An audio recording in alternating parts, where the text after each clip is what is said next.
Welcome to Luca and Miguel. Enjoy the video. You'll start by making sure the basics are ready. Check your iPhone's iOS so the app runs smoothly.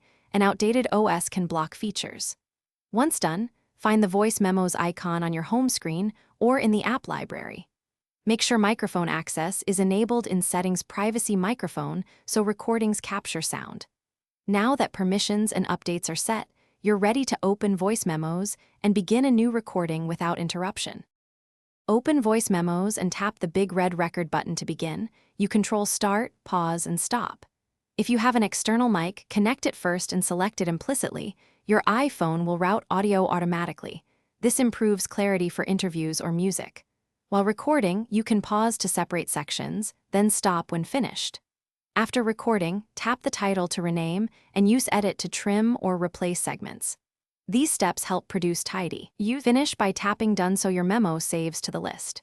You can long press the item to share via AirDrop, messages, mail, or save to files. This keeps copies safe and accessible.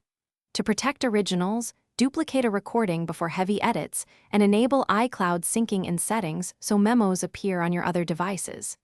If you hear silence, check microphone permissions, remove any case covering the mic, and restart the app or phone. These quick fixes resolve most issues.